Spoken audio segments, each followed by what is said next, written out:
Habang naglalakad patungo sa altar si Nicole, ay tila ba wala siya sa kanyang sarili dahil napakaraming tumatakbo sa kanyang isip. Ngunit nung makita niyang lalaking naghihintay sa altar, ay tila ba bumagal at lalong nagliwanag ang paligid. Ano? Bulong ni Nicole sa sarili. Sa kanya ako ikakasal?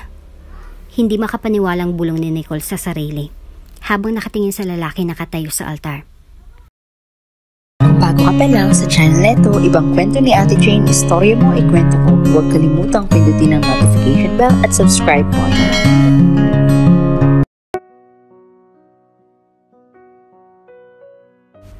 Callie, Nicole, pagtawag ng kanilang ina.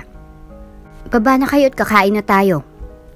Patapos marinig ang mga salitang sinambit ng inay, dali-daling nagsibabaan ng dalawang magkapatid mula sa kanilang kwarto sa itaas. Nang makita ng kanilang amang kanilang mga inilagay na headband sa kanilang ulo, ay agad itong napangisi. Bakit may puting telang nakasipit sa mga headband nyo?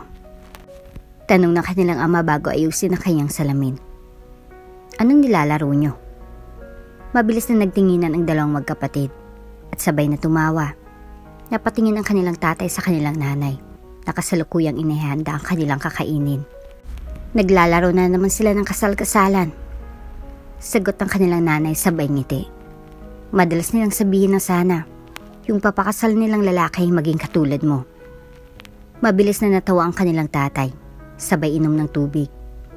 Naku mga anak, dagdag ng kanilang ina. Sabay lapag ng pitsil na may juice. Sa panahon ngayon, napakahirap makahanap ng isang taong katulad ng papa nyo. Bakit naman mama? Tanong ni Nicole sabay kuha ng kutsara at tinidor. Hindi ba lahat ng lalaki katulad ni papa? Baliw ka ba Nicole? Sagot ng kanyang kapatid na si Callie. Hindi lahat ng lalaki katulad ni papa, pero alam ko na maraming katulad ni papa. Mabilis na nagkatinginan ang mag-asawa nang marinig ang mga sinambit ng kanilang anak.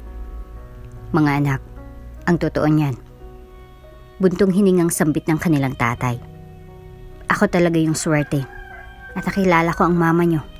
Napakabait, napakamaalalahanin. At nung araw na nakita ko siya sa daan, alam kong siya na iyon. Agad na napangisi ang kanilang nanay. Tila ba hindi niya napigilan ang nadaramang panlalambot ng kanyang puso.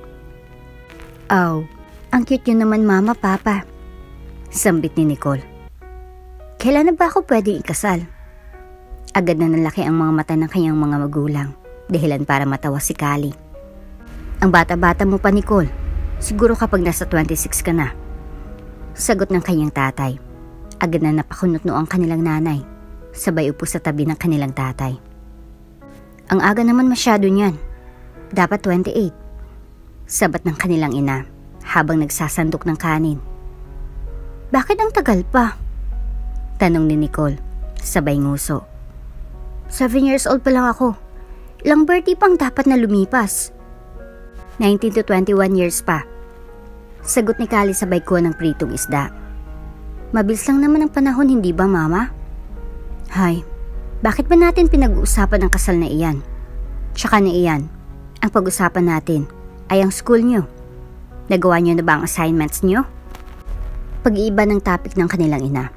Mabilis na tumango ang magkapatid at ngumisi. Mabuti naman kung ganon. Sambit ng kanilang ama sabay subo ng kanin. Anong subject kayo nahihirapan? I-tutor namin kayo ng mama nyo. Ako po sa math at English. Sagot ni Nicole. Sabay inom ng juice. Ang hirap po talaga ng mga subject na to. Sige. Tutulungan ka ni mama dyan. Sagot ng kanyang ina. Napatingin ito sa kanyang panganay na anak at napangiti. Ikaw Callie, saan ka nahihirapan? Ngumiti si Callie at umiling. Kaya ko naman po mama. Hindi naman pa ako nahihirapan. Sigurado ka ba anak? Tanong ng kanilang ama habang ngumunguya. Hindi ka ba nahihirapan? Madali lang naman po yung mga subjects. Nakangiting sagot ni Callie. Kayang-kaya ko naman po. Mabilis na ginulo ng kanilang nanay ang kanyang buhok habang nakangiti. Ang galing-galing talaga ng anak ko. Ang talino mo ate. Sana maging katalino rin kita. Nakangusong bulong ni Nicole. Magiging kasing talino mo ako kung Hindi puro tungkol sa kasal-kasal ang iniisip mo. Sagot ni Callie. Ikaw din naman. Sabi mo gusto mong ikasal ah. Hindi lang naman ako nag-iisip tungkol sa kasal. Galit na sagot ni Nicole. Oo, tama na yan. Saway ng kanilang ama. Magsikain na tayo. Gutom lang iyan mga anak. Sa wakas, ay natapos na sa pagkain ng hapunan ng pamilya. Dahilan, para tumungo sa banyo si Nicole upang magpunas.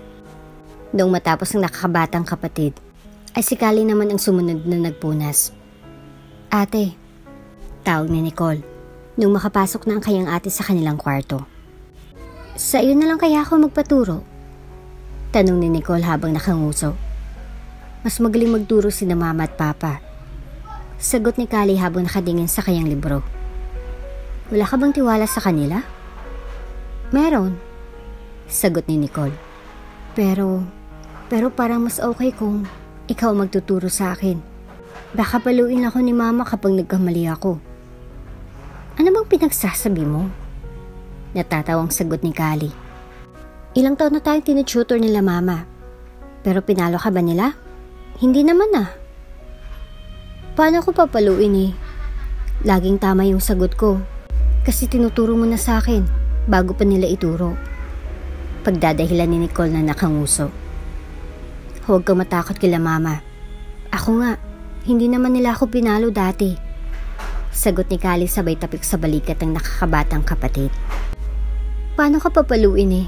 Lagi namang tamang sagot mo. Bulong ni Nicole. Hindi ah. Marami rin akong mali noon.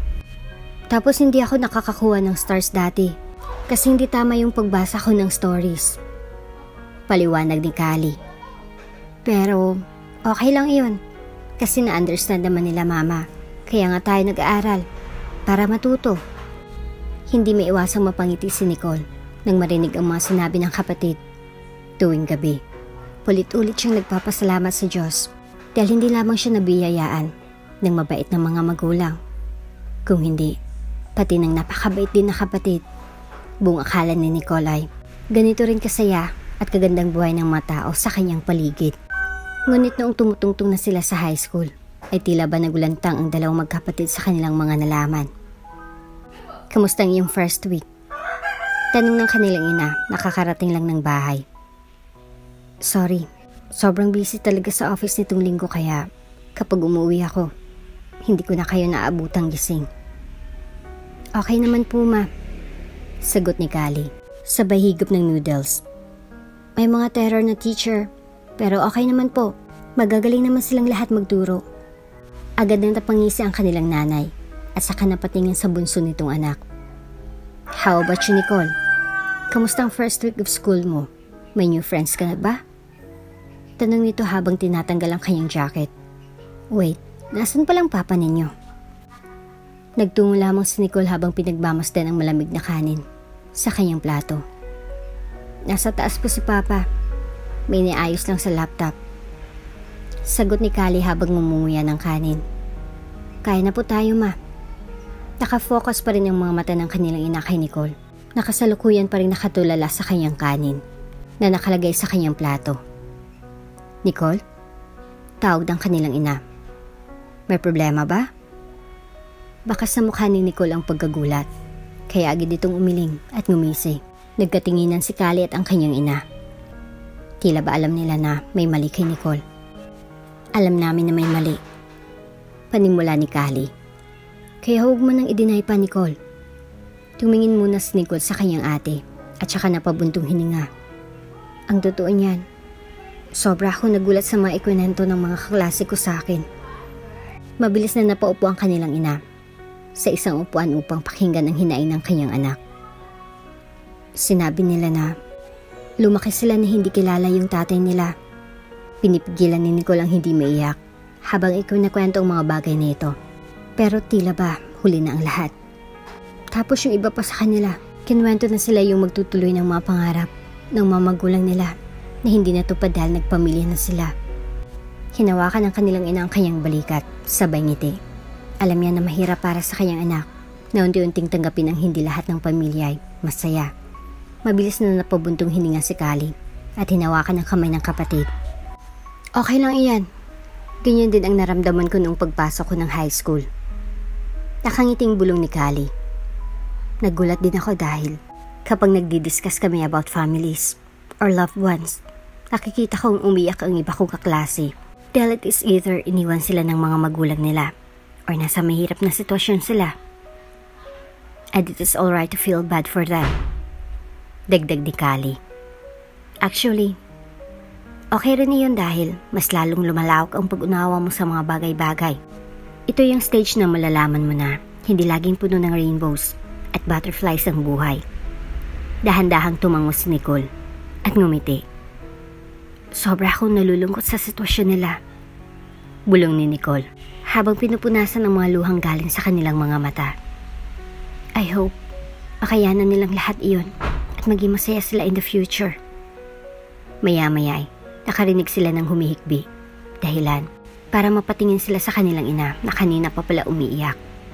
Mabilis nilang niyakap ito. I'm very thankful na naging maayos ang pagpapalaki namin sa inyo. Humahagulhol na bulong ng kanilang ina. Tama si Callie. Hindi laging rainbows at butterflies ang buhay. Pero I know, we can surpass everything as long as hawak tayo sa isa't isa. Tumango ang dalawang magkapatid at lalo pang hinigpitan ang pagkakayakap sa ina. Oh, anong nangyayari rito? Tanong ng kanilang ama, nakababa lang sa may hagdan.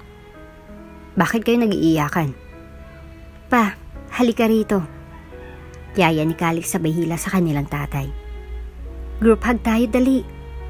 Anong meron? Bakit kayo nag-iiyakan? Tanong muli ng kanilang tatay. Sabay sali sa group hug ng kanyang mag-iina. Bakit yung pinaiyak ang nanay nyo? Ikwento ko sa iyo mamaya. Kaya na muna tayo. Sambit ng kanyang asawa. Umupo na nga ang apat at nagsimula ng kumain ng kanilang hapunan.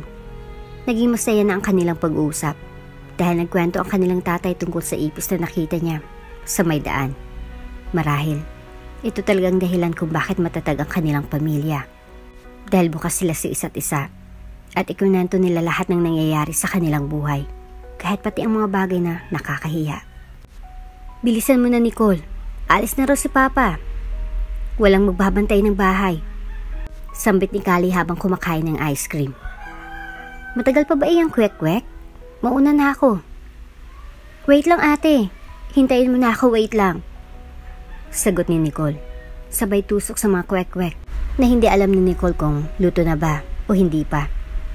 Kuya, kukunin ko na ito ha. Mabilis na tumango ang nagbebenta ng street foods. Dahilan para bilisan ni Nicole ang pagtusok sa mga natitirang kwek-kwek. Ayan, tara na. Sambit ni Nicole sabay bayad ng pera sa nagbebenta ng street foods. Nagsimula na silang maglakad ng kanyang kapatid patungo sa kanilang bahay. At hindi napigilan ni Nicole ang magtanong sa kanyang kapatid tungkol sa kung kumusta na ang naging araw nito. Te, kamusta ang mga klase mo ngayon? Tanong ni Nicole habang iniikot-ikot ang kwek-kwek sa loob ng plastic cup. I mean, may mahirap ba? Nakakapagod? Siyempre, hindi naman may iwasan yung mahirapan.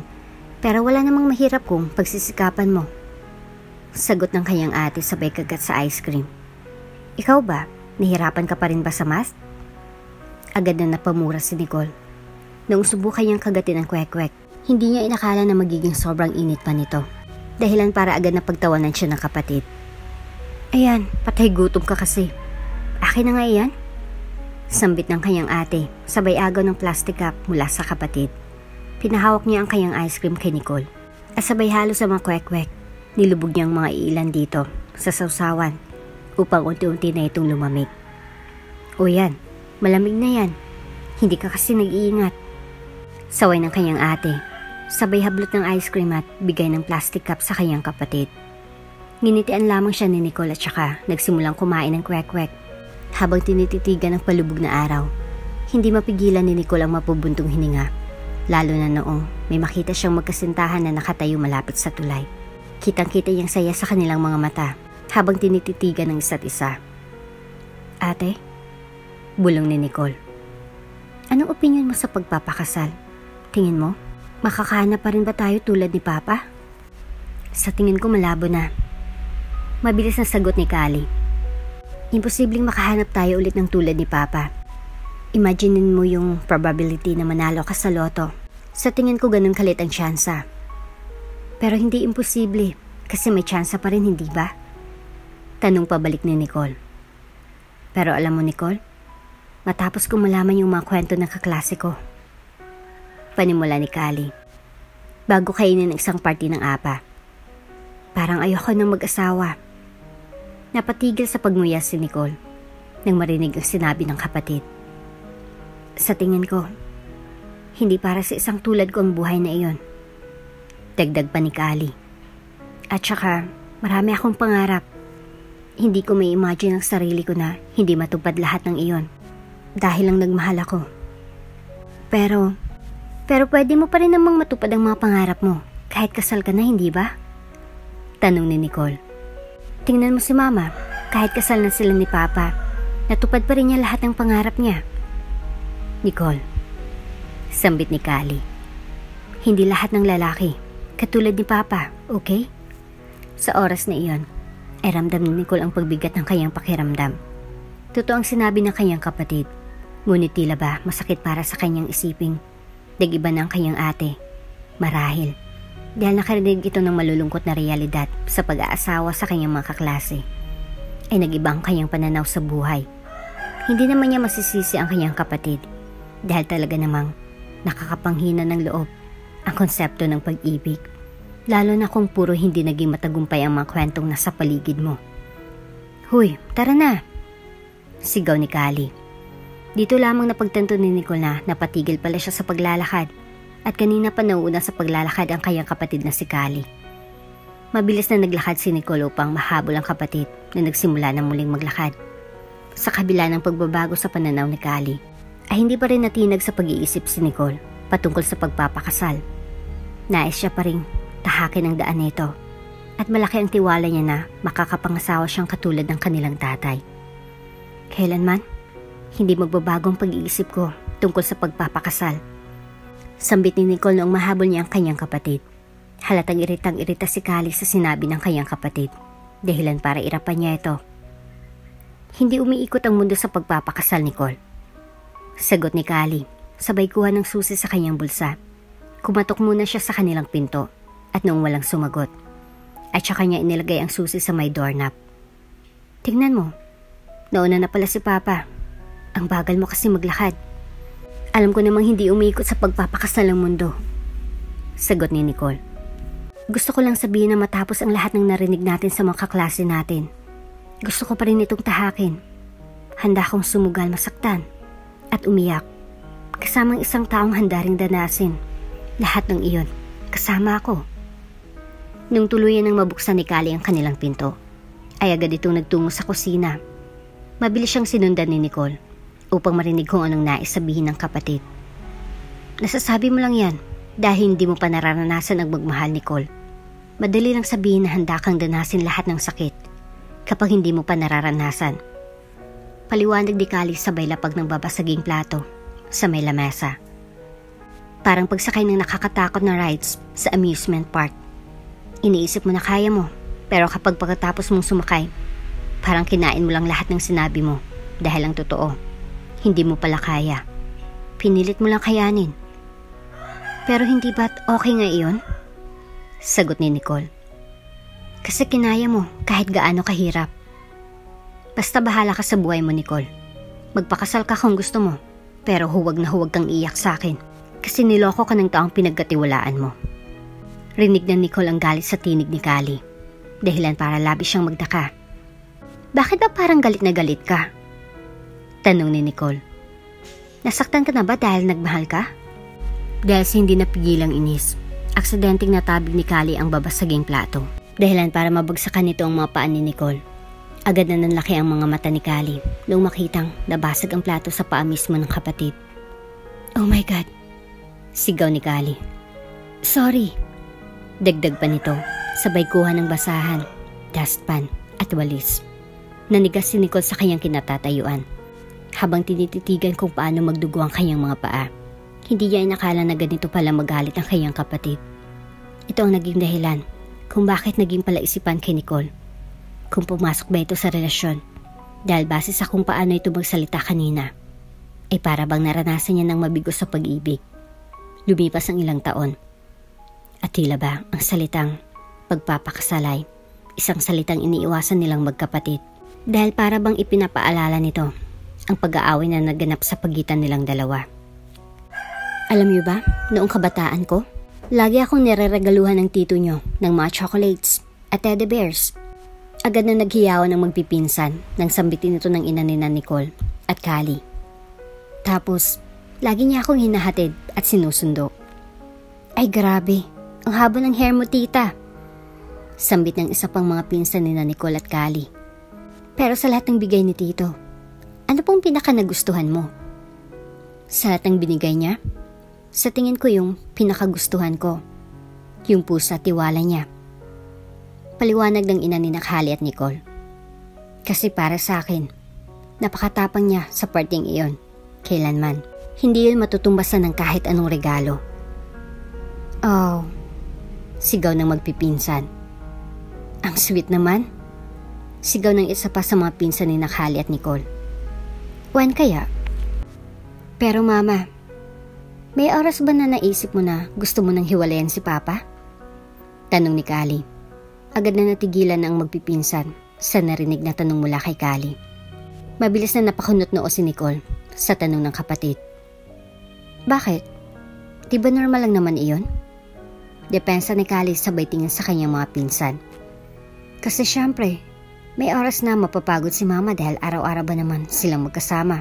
Bukod pa rito, malamang naranasan din nilang mag-away katulad ng ibang magkasintahan. Mukha mang imposible pero hindi kailanman sumagi sa isip ko na hiwalayan ang papa nyo. Sagot ng ina ni Callie at Nicole. Kung tutuusin, ayaw ko na talaga siyang makitang kasama ng iba simula noong nakilala ko siya. Sa oras na iyon, ay napatitig si Nicole sa kapatid at kita ang lungkot sa mga mata nito. Kailan ko kaya makikita yung dawan ko? Sana maging katulad siya ni Tito. Nakangusong hiling ng isa sa mga pinsan ni Callie at Nicole. Nag-iisa lang si Papa. Mapait na sagot ni Callie. At kung gugustuhin niyo man na magkaroon ng katulad ni Papa, kailangan niyo munang maging katulad ni Mama. Nagtaka ang magpipinsan, pati na rin ang kanilang ina dahil sa mga sinasabi ni Callie. Pero sa kasong ganito, malabo na tayong makahanap ng tulad ni Papa dahil karamihan sa mga lalaki ngayon, gusto lang yung virginity natin. Dagdag ni Callie, dahilan para mapatakip sa bungangang ibang mga pinsan nila. Agad na napaisip si Nicole kung bakit ganitong mag-isip ang kanyang kapatid.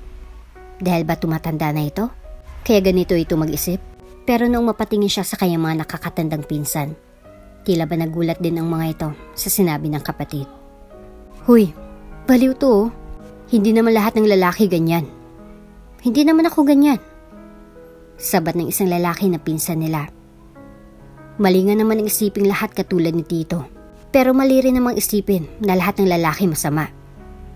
Tama, hindi naman lahat ng lalaki masama. Pagsang-ayon ng isa pa nilang pinsan. Katulad natin, hindi rin naman lahat ng babae mabubuti. Yung iba, sila pa yung nagloloko. Walang sinabing kahit ano si Callie. Marahil, nadala lang siya ng bugso ng damdamin. Uminom na lamang ito ng iced tea at nagpaalam na aakyat na sa kanyang kwarto. Noong oras na iyon, doon nakumpirma ni Nicole na marahil umibig at nabigo ang kanyang kapatid.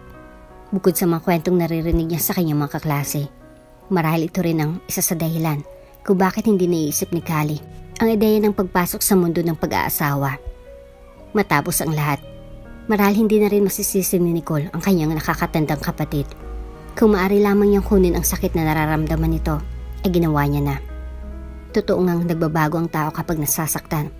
At sa puntong ito, nakaramdam ng takot si Nicole na marahil magbago rin siya. Oras na masaktan siya ng isang tao. Lumipas ang ilang taon at second year college student ang si Callie. Samantalang grade 12 student naman si Nicole. Ganap ng 18 years old si Nicole noong nakaraang buwan. Ngunit para bang wala namang nagbago. Mahilig pa rin siyang mag-drawing, maglaro ng mga video games. Maraming nagsasabi na nag-mature nang ang babaeng sa oras na tumungtong ito ng 18. Pero sa palagay ni Nicole, ay hindi naman lahat. Dahil hanggang ngayon, Hilig niya pa rin gawin ang mga bagay na ginagawa niya noong 14 years old pa lamang siya. Sa tingin niya, hindi naman ito masama.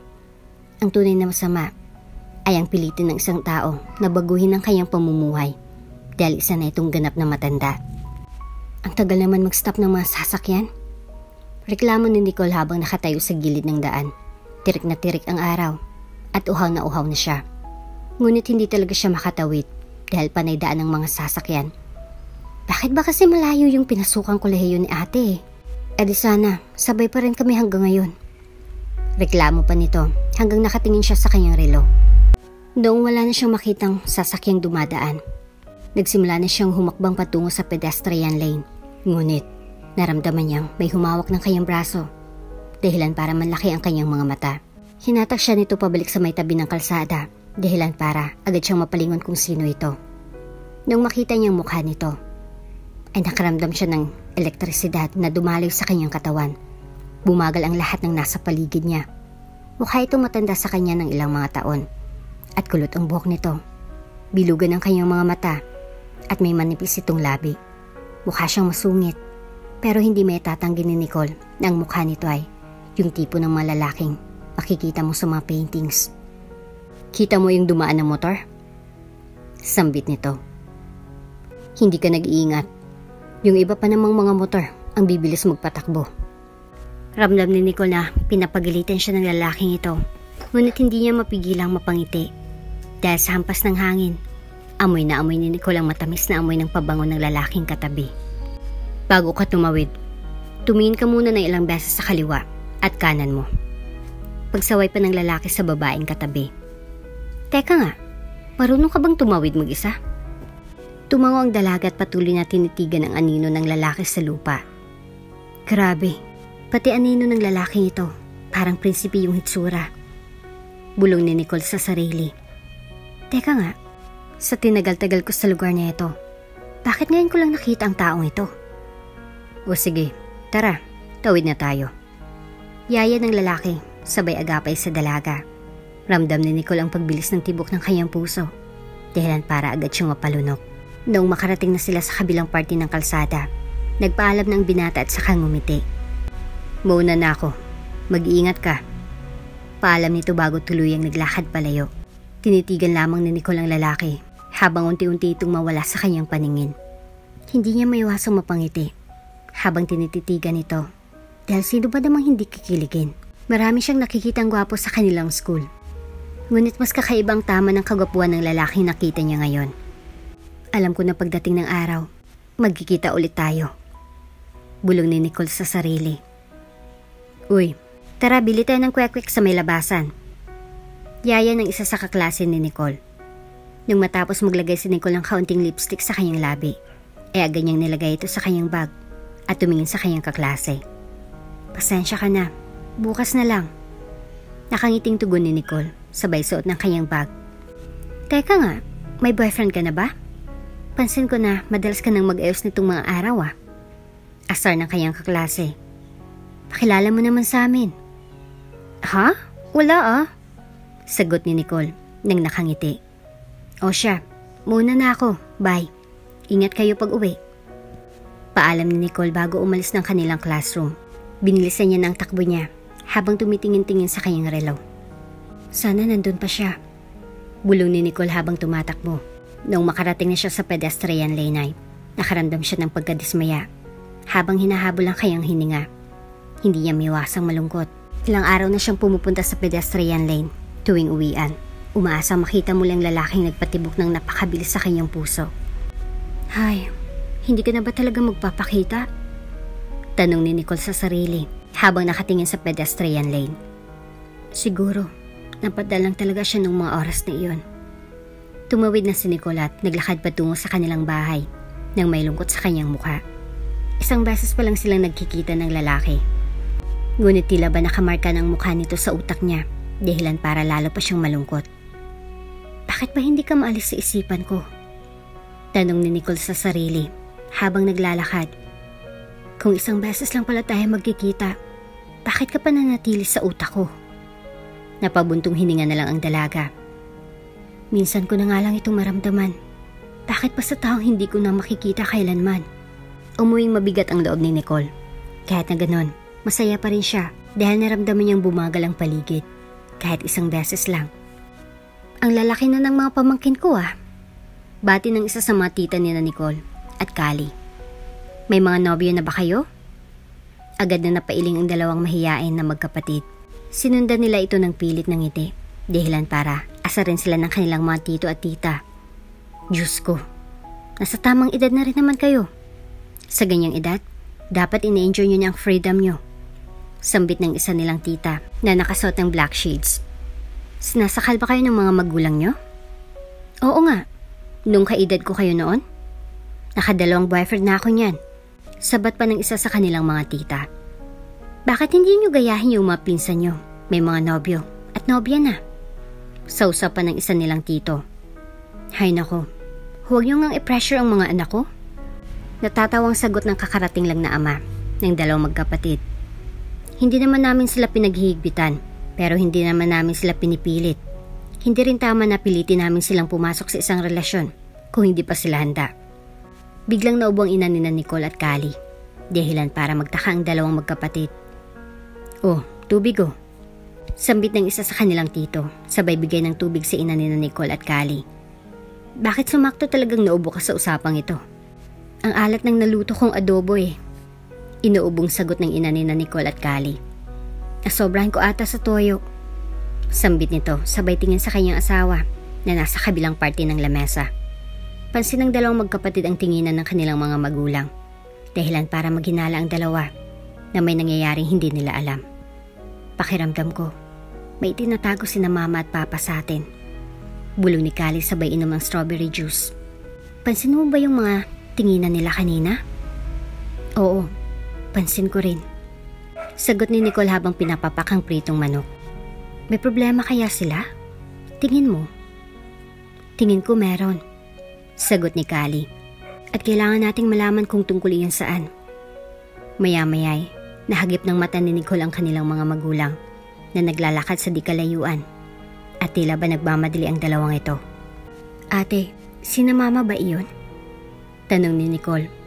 Sabay turo sa dalawang taong naglalakad palayo.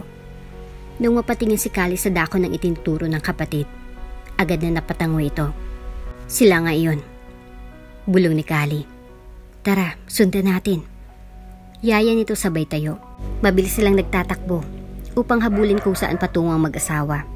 Nung pumasok ito sa may grahe, agad na nagtago ang magkapatid sa likod nito. Bakit sa dinami-dami ng pagkakataong pwede kang maubo? Bakit pa sa pagkakataong iyon? Tanong ng kanilang ama sa kaharap na asawa. Alam mo namang matalinong mga anak natin. Maintindihan nilang may mali. Bakit ba kasi hindi na lang natin sabihin sa kanila? Nabaon tayo sa utang kaya kailangan natin itong gawin.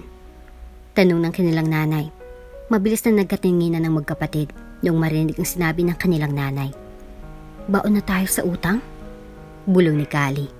Paano tayo magkakautang? Ewan, hindi ko alam.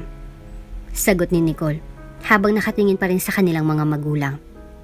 Pasensya ka na at kailangan pa nating madamay rito. Buntong hininga ng kanilang ama.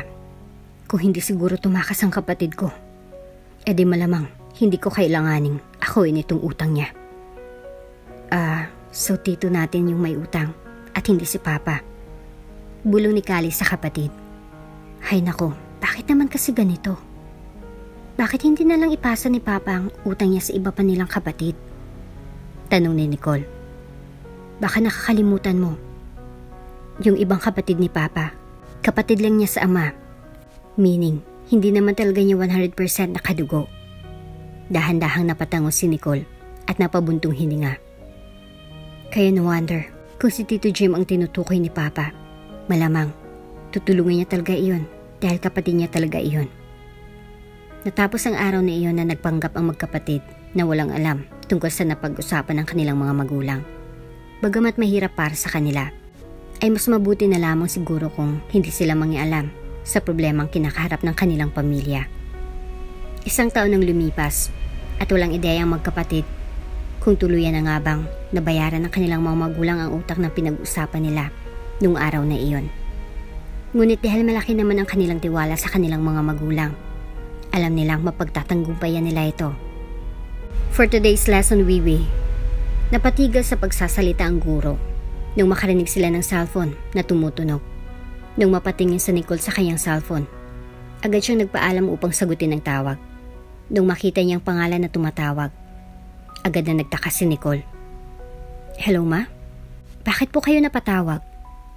Tanong ni Nicole. Nicole, bulong ng kanyang ina. Wala na si papa niyo. Agad na nalaki ang mga mata ni Nicole nung marinig ang mga sinabi ng kanyang ina. Po? Nanlalambot na tugon ni Nicole. Ano pong sabi mo? Walang ibang nasagot ang kanyang ina, kung hindi ang ilang beses na paghigbi. Noong magkita si Nicole at Callie sa labas ng hospital, ay agad na nagyakapan ng dalawang magkapatid. Ramdam nila ang kaba, takot at lungkot sa bawat isa. Ate, hindi ko kaya makita si Papa. Bulong ni Nicole habang yakap-yakap ang kapatid. Kaya natin ito, Nicole. Bulong ng umiiyak niyang ate. Kakayanin natin ito. Ramdam ni Callie ang panginginig ni Nicole sa bawat hagdan na kanilang tinatahak. Parehong mahirap para sa kanila ang sitwasyong meron sila. At alam nilang wala na silang masasandalan pa, kung hindi ang isa't isa. Nung mapunta sila sa harap ng kwarto ng kanilang ama, ay tila ba nagsimula na silang maghabol ng hininga. Bilang nakakatanda, si Callie ang nagtulak ng pinto at naunang pumasok. Sumunod si Nicole at kitang-kita nilang walang buhay na katawan ng ama na nakahiga sa isang kama. Bumuhos ang mga luha ng dalawang magkapatid, dahilan para muling maiyak ang kanilang ina. Hindi nila akalaing ama nilang may nakakasilaw ng ngiti ay wala na. Ang lalaki nag-alaga, nagmahal sa kanila ng buong puso, ay hindi na nila makikita. Pa, bakit ang aga mo naman kaming iniwan? Bulong ni Callie habang humahagulhol. Bakit? Bakit? Mabilis na niyakap ni Nicole ang kapatid, dahilan kung bakit hindi na nagsalita pa si Callie. Napakarami pa niyang gustong sabihin, ngunit para bang sumakit ang kanyang lalamunan, kaya wala siyang mabanggit na kahit anong salita. Nasagasaan daw ang papa niyo, paliwanag ng kanilang ina. Isinugod daw siya sa ospital, ngunit hindi na raw ito umabot. Callie, dagdag ng kanyang ina. Samahan mo ako sa labas, isasabihin ako sa iyo. Bakit hindi na lang dito, mama? Sagot ng kanyang anak. Importante ba iyan? Kita mo namang nagdadalamhati pa tayo rito, oh. Oo, importante ito dahil matagal na naming pinag-usapan ito ng papa mo. Noong sabihin nito ng kanilang ina, agad na napatigil sa pag-iyak ang magkapatid at napatingin sa kanilang nanay. Callie, anak, ipapakasal ka namin sa isang anak ng businessman. Ano? Bulong ni Callie. Mabilis itong umiling. Naririnig mo ba ang sarili mo, ma? Alam kong mahirap ito para sa iyo, anak. Kaya nga pinag-isipan namin itong mabuti ng papa mo eh. Kung hindi ka tutuloy sa kasal, kailangan nating ibenta lahat ng ari-arian natin. Paliwanag ng kanilang nanay. Alam kong hindi mo magugustuhang mangyari iyon, hindi ba? Okay lang sa akin. Sagot ni Callie. Malapit na rin naman akong gumraduate. Pwede naman tayo magsimulang muli, mama. Hayaan mo na lang bang ibenta natin yung bahay natin? Yung bahay natin na puno ng memories ng papa mo? Callie, mag-isip ka nga. Sigaw ng kanilang nanay. Noong mapatingin si Nicole sa kamay ng kapatid, kita niyang panginginig nito sa galit. Ito ang dahilan kung bakit. Pinili na lamang nitong tumalikod at maglakad papunta sa pinto. Aalis na sana ito, ngunit bigla siyang pinigilan ng kapatid. Ate Callie, bulong ni Nicole. Mabilis na binitaw ni Callie ang kamay ng kapatid at tumuloy sa pag-alis sa kwartong iyon. Simula ng araw na iyon, ay tila ba araw-araw na ang pagtatalo sa pagitan ng ina at kapatid ni Nicole. Ang bahay na puno ng pagmamahal at saya ay napalitan ng galit at lungkot. Marahil, napakalaki na talaga ng parte ng kanilang ama sa pagpapanatili ng pagmamahal at katahimikan sa kanilang tahanan. Ngayon na wala na ito, ay kay hirap para kay Nicole na gumising at hindi marinig ang boses nito.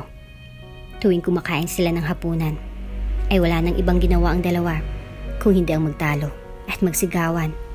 Dahilan kung bakit nakakaramdam ng takot si Nicole. Dahil hindi naman siya nasanay sa ganito nangyayari sa kanilang hapagkainan. Ngunit hindi rin naman niya masisisi ang kanyang kapatid.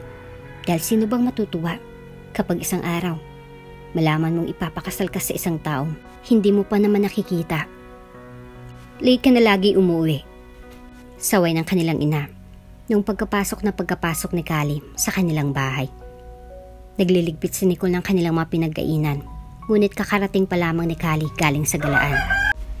Ano bang nangyayari sa iyo, Callie? Tanong pa ng kanilang ina. Kumain ka na ba? Wala akong gana. Maikling sagot ni Callie sabay lakad patungo sa hagdanan. Mabilis na hinawakan ng kanyang ina ang braso ni Callie. Dahilan para makaramdam ng takot si Nicole sa susunod na mangyayari.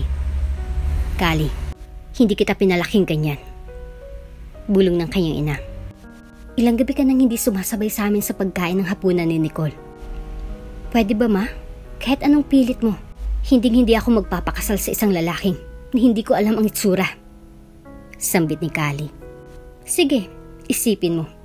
Handa ka talagang isuko ang anak mo sa lalaking hindi mo naman alam ang ugali? Paano kung saktan ako nun? Callie, tingin mo ba hindi ko yun naisip?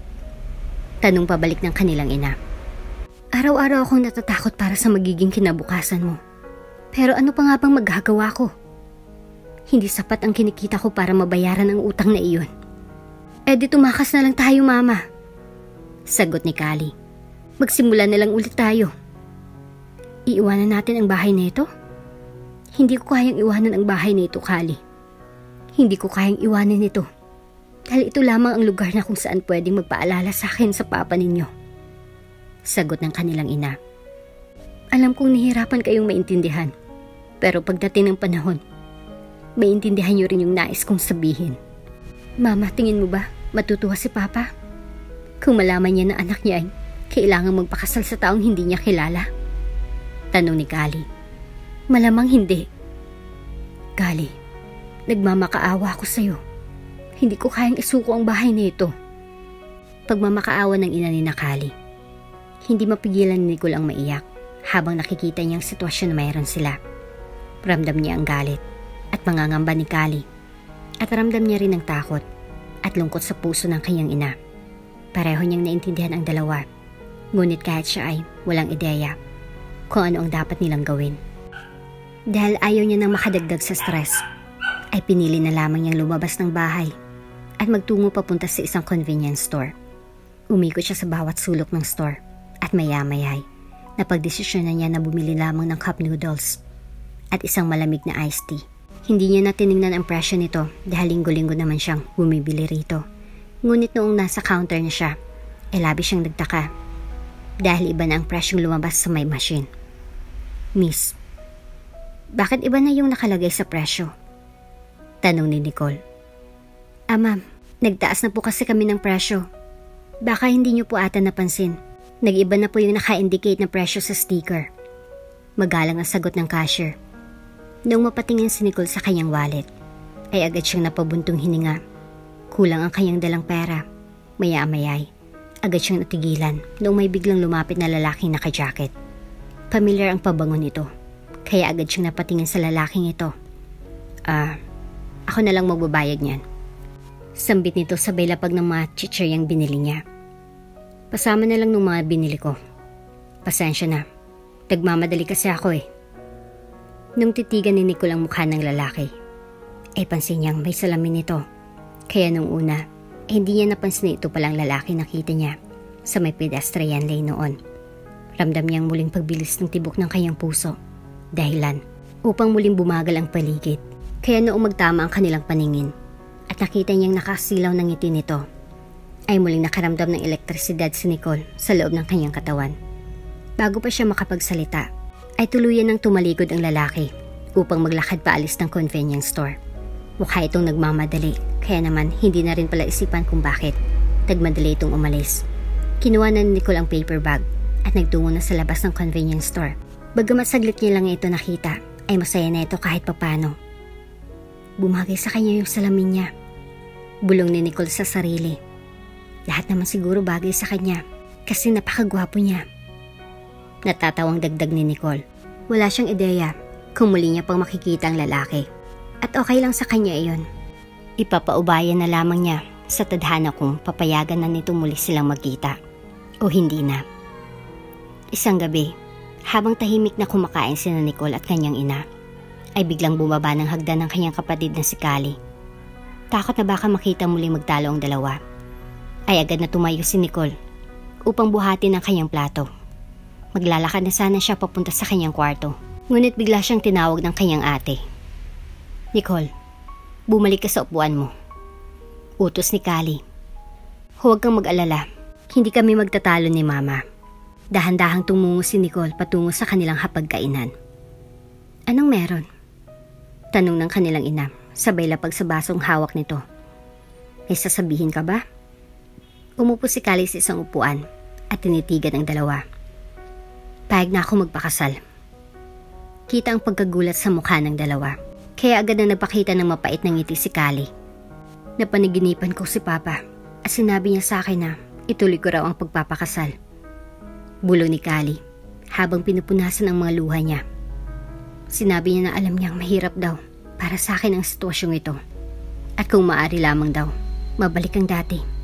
Pipigilan niya daw ang kanyang kapatid sa pangungutang. Hindi napigilan ng kanilang inang magbuhos ng kanyang mga luha matapos marinig ang sinabi ng anak. Sinabi rin niya na miss niya na raw tayo.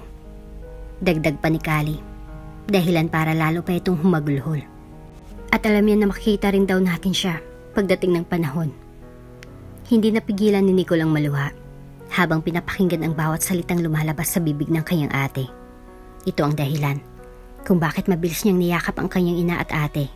Hanggang ngayon ay napakahirap pa rin tanggapin na wala ng kanilang ama. Marahil dahil nasanay na sila na palagi itong nandyan tuwing kailangan nila ito. Naging maayos ang daloy ng gabing iyon para sa tatlo. Dahilan para kontakin na ng kanilang ina ang businessman at simulan ng pag-aasikaso para sa kasal. Sandali lang. Ete-text ko lang yung businessman tungkol sa pag-aasikaso sa kasal. Sambit ng kanilang ina habang pinupunasan ang maluhang tumutulong mula sa kanyang mga mata. Kinuha niyang cellphone at nagsimula ng magpipindot dito. Naiwan si Nicole at Callie na nakatingin sa isa't isa.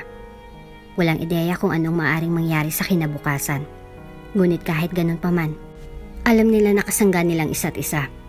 Sa anumang problemang harapin nila, alam ni Nicole kung gaano kahirap ang desisyong ito para sa isang strong independent woman, niyang ate. Pero hindi niya mapigilang mamangha.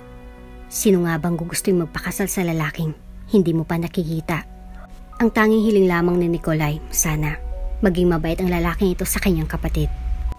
Ilang araw bago ang kasal, ay gumuho ang mundo ni Nicole at ng kanyang ina. Nung malaman ng kotseng sinakyan ni Callie ay natagpuan sa ilog. Labis silang nalungkot nung hindi nila namataan ang katawan ng dalaga sa loob ng kotse. Nung magbukas ang pinto ng kanilang bahay, ay agad na napatigil sa pagsusulat ng libro si Nicole. Kita niyang pagmamaga ng mga mata ng kanyang nanay, dahilan para mapabuntong hininga si Nicole. I-update na lang tayo ng mga pulis kapag may bago silang nakuhang impormasyon.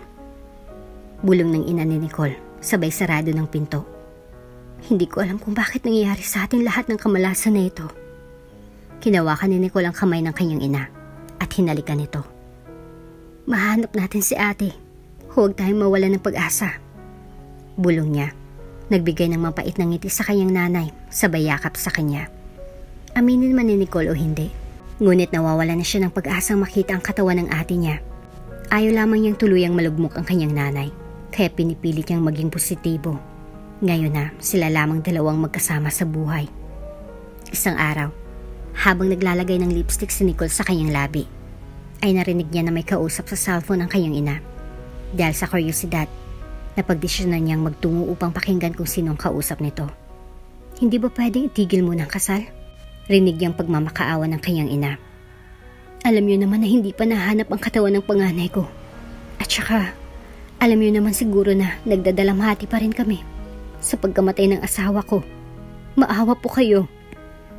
Dahil naka-loudspeaker ito, rinig ni Nicole ang sagot ng nasa kabilang linya. Marami na kaming nagastos para sa kasal. Kung ika-cancel natin ito, last minute, masasayang ang gastos namin. Tandaan nyo, kayong may utang dito, hindi kami. Mabilis na napabuntong hininga ang kanyang ina. Pero sino ang magiging bride? Hindi nga namin alam kung buhay pang anak ko. Reklamo ng ina ni Nicole. Yung bunso mong anak. Sagot ng nasa kabilang linya. Agad na tumaas ang balahibo ni Nicole nang marinig ang sinabi ng nasa kabilang linya. Aalis na sana si Nicole, ngunit aksidente niyang natabig ang kanilang walis, dahilan para mabagsak ito. Nung mapalingon si Nicole ay nakita niyang mga mata ng kanyang ina. Sige, pag-uusapan muna namin. Sagot ng ina ni Nicole sabay baba ng cellphone. Mabilis na tumalikod si Nicole at binilisan ng paglalakad. Nicole! Nicole! Sigaw ng kanyang ina. Mas lalong binilisan ni Nicole ang kanyang paglalakad. Ngunit maya-maya biglang hinatak ng kanyang ina ang kanyang braso, dahilan para mapatigil siya sa paglalakad. Nicole, alam ko na napakarami nating pinagdaanan ngayon. Panimula ng kanyang ina. Alam ko na sobra ka nang nasistress at nalulungkot sa mga nangyayari pero wala tayong magagawa. Kailangan nating ituloy ito dahil tayo lang din naman ang magiging kawawa. Mabilis na umiling si Nicole. Maya-maya ramdam niya ang pagtulo ng kanyang mga luha. Sa pagkakataong iyon ay nakaramdam siya ng takot, lungkot at galit. Marahil ganito rin ang naramdaman ng kanyang ate noong nalaman niyang ikakasal siya sa taong hindi naman niya kilala. Ma, hindi ko po kaya. Bulong ni Nicole. Sobra akong natatakot. Naiintindihan kita, anak. Bulong ng kanyang ina, sabay puna sa kanyang mga luha. Kahit ako rin, takot na takot. Pero hindi kita iiwan, okay? Dahan-dahang tumango si Nicole. Hindi niya inakala na ang masaya at tahimik nilang pamumuhay ay magugulo simula nung mamatay ang kanilang ama. Bagamat puno ng pangamba sa puso ni Nicole, ay alam niyang kailangan niyang gawin ito bilang panukli sa lahat ng kabutihang nagawa ng kanyang mga magulang at kapatid. Pa, Kali, ikakasal na ako bukas. Natatawang bulong ni Nicole habang nakatingin sa maliwanag na buwan. Pero hindi ko alam kung anong klase ng tao ang papakasalan ko. Dagdag ni Nicole. Uminom siya ng tubig at saka muling napatingin sa maliwanag na buwan. Hindi ko alam kung anong klaseng kinabukasan ang naghihintay sa akin. Pero alam kong nandiyan naman kayo para umalalay sa akin, hindi ba? Dagdag pa ni Nicole. Ay, sobrang daming nangyari ngayong taon. Sobrang hirap. Sobrang hirap lalo na't wala na kayo rito. Hirap na hirap kami ni Mama. Pinipigilan ni Nicole ang pagbuhos ng kanyang mga luha. Pero hindi niya na napigilan ang kanyang sarili. Tinakpan niya na ang kanyang mga mata at saka nagsimulang humagulhol. Simula noong tumungtong siya ng 18 years old, tila ba lalo niyang naramdaman ang realidad ng buhay na hindi lahat ng oras ay magiging masaya siya. Sinandal niya ang kanyang ulo sa dingding at saka napabuntong hininga. Kaya ko ito. Kakayanin ko ito para sa inyo. Bulong ni Nicole sabay pikit ng kanyang mga mata. Naku baby girl, bakit naman namamag ang mga mata mo? Tanong ng isa sa mga makeup artist habang nakatingin sa mukha ni Nicole. Di bali na. Gagawa natin ito ng paraan. Chill ka lang dyan, ha? Sambit nito bago naglakad palayo. Naiwan nakaupo si Nicole sa isang malambot na upuan at sa harap niya ay merong napakalaking salamin. Habang pinagmamasdan ng sarili ay wala siyang ibang maramdaman kung hindi kaba. Nasaan na yung may-make-upan natin? Agad na napalingon si Nicole nung may marinig siyang grupo ng mga taong nag-uusap. Nasa loob si Ma'am Nicole. Sagot ng isa. Maya-maya napansin niyang sumilip sa bintanang mga ito. Wait, siyang may-make-upan natin? Bakit mukhang batang-bata pa ito? Tanong ng mga babae na may kulay ang buhok. Or baka baby face lang talaga si Madam. Ano ka ba naman? Bagay nga sila ng groom eh. Parang baby face. Nakita mo ba yung groom? Agad na napapikit sa upuan si Nicole nang marinig niyang pag-usapan nilang groom. Siya ba yung kulot na buhok kanina? Tanong ng isa sa mga makeup artist. Oo te, sagot ng isa pa. Maya-maya narinig niya na ang pagbukas ng pinto. Dahilan para agad siyang mapalingon. Good morning ma'am. Kami po ang hair and makeup team ninyo. Ready na po ba kayo? Bati ng isang babae may kulay ang buhok. Mabilis na tumango si Nicole at ngumiti. Matapos ang ilang oras ng pag-aayos, ay agad na nagtungo si Nicole sa labas ng church Nanginginig ang kanyang mga kamay at nanlalamig ang kanyang mga talampakan. Wala siyang ideya kung anong itsura ng kanyang groom. At base sa kanyang mga makeup artist, baby face daw ito at kulot ang buhok. Habang hinihintay ang pagbukas ng malaking pinto ng church, nagdadalawang isip si Nicole kung maaari kayang tumakbo siya palayo at hindi tumuloy. Ngunit ang ideya na maaaring magdusa ang kanyang nanay ay labis na nagpapaalala sa kanya. Kaya bagamat naduduwag siya, ay hinawakan niya ng pagkahigpit-higpit ang mga bulaklak at napapikit. Noong narinig niya ang unti-unting pagbukas ng pinto ng church, ay agad siyang napangiti noong makita niyang mga taong nakangisi habang nakatitig sa kanya. Habang naglalakad patungo sa altar, ay tila ba wala na siya sa kanyang sarili dahil napakaraming tumatakbo sa kanyang isip. Ngunit noong makita niyang lalaking naghihintay sa altar, ay tila ba bumagal at lalong nagliwanag ang paligid. Ano? Bulong ni Nicole sa sarili. Sa kanya ako ikakasal? Hindi makapaniwalang bulong ni Nicole sa sarili habang nakatingin sa lalaki na nakatayo sa altar. Sino bang mag-aakala ng lalaki nagligtas sa kanya sa pedestrian lane at nagbayad sa convenience store ay ang taong makakasama niya sa harap ng altar? Noong makarating na si Nicole sa tabi ng lalaki, ay hindi sinasadyang masagi niyang balikan nito, dahilan para bumilis ang tibok ng kanyang puso. Maya-maya, nung idineklara na ng pari na maaari ng halikan ng groom ang bride, ay muling kinabahan ng dalaga. Dahan-dahan siyang napatingin sa dako ng lalaki. At nung magkatinginan silang dalawa, ay agad nang umisi ito. Unti-unting lumapit ang lalaki, dahilan para bumilis lalo ang tibok ng puso ni Nicole. Hinawakan nito ang mukha ng dalaga, at laking gulat ni Nicole nung halikan nito ang pisngi niya. Hindi itong inaasahan ng dalaga. Dahil sa mga kasal, madalas siyang makita sa labi hinahalikan ng bride. Gayunpaman, nakaramdam ng kaunting saya si Nicole. Noong magtungo sila sa kanilang bagong bahay, ay nakaramdam ng pangamba si Nicole. Alam niya kung anong madalas gawin ng mga bagong mag-asawa at pakiramdam niya ay hindi pa siya handa rito. Dahil bukod sa wala pa siyang gaanong kaalaman sa ganitong bagay, ay wala pa itong nagiging nobyo. Ang ganda ng bahay. Rinig niyang bulong ng lalaki. Agad nang umisi si Nicole at tumango. Binisita nilang bawat sulok ng kwarto. Pakiramdam ni Nicole ay masyado itong malaki para sa kanilang dalawa. Gayunpaman, ay okay na rin ito dahil 3 ang kwarto. Ibig sabihin, maaring maghiwalay sila ng kwarto. Kamusta ka na? Rinig niyang tanong ng lalaki. Kakatingin niya sa 3 pinto ng kwarto ay hindi niya napansing nakatingin pala sa kanyang lalaki na may ngiti sa labi. Ha? Pagkaklaro ni Nicole. Anong kamusta ka na? Di ba ikaw yung babae nakita ko sa pedestrian lane? At saka doon sa may convenience store? Tanong nito. Medyo matagal din tayong hindi nagkita. Habang tinititigan ng lalaki, ay hindi mapigilang mapangiti ni Nicole. Mabilis siyang kinagat ang kanyang labi upang mapigilan ang sarili sa pangiti. Agad siyang bumuntong hininga at muling tumingin sa lalaki. Okay naman. Sobrang daming nangyari sa buhay ko. Bulong ni Nicole. Parang kada bukas ng mata ko, napakaraming nangyayari. Natatawang bulong ni Nicole.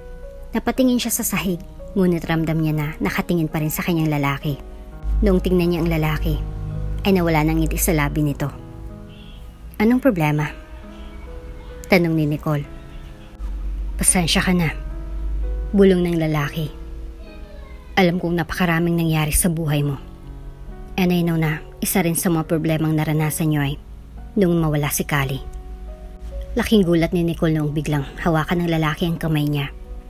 I will try my best to be a shoulder you can lean on. Agad na nalaki ang mga mata ni Nicole nung marinig ang sinabi ng lalaki. Tanong ni Nicole. Ngintian lang siya ng lalaki at itinuro ang banyo. You can take a shower first. I'll cook our dinner lang. Tumayo ang lalaki at saka dumiretso ng kusina. Habang tinititigang maglakad ang lalaki palayo, ay hindi niya mapigilang mamula habang iniisip ang lahat ng nangyayari ngayon. Anong nangyayari? Bulong ni Nicole sa sarili habang naglalakad patungo sa banyo.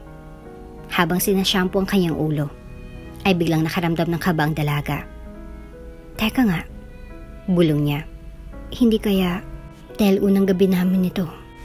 Biglang nanlaki ang mga mata ni Nicole dahilan para bilisan niyang pagkuskus ng kanyang ulo. Hindi pwede. Hindi maaari. Hindi pa ako handa. Bulong ni Nicole sa sarili. Teka, paano ko ba ito sasabihin sa kanya? Nakakahiya. Napakabait pa naman niya.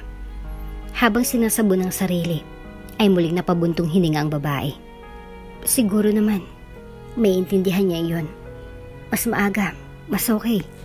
Noong pagkalabas ni Nicole ng banyo, ay agad niyang pinunasan ang kanyang ulo gamit ang kanyang tuwalya.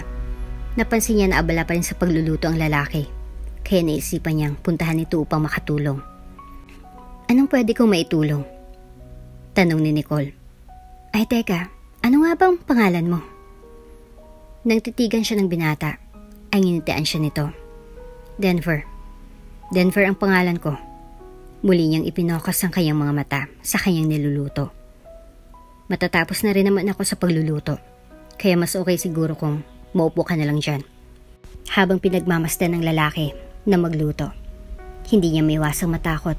Silang dalawa lang ang naninirahan sa bahay na ito, at bukod pa rito, ay babae siya, at lalaki ito.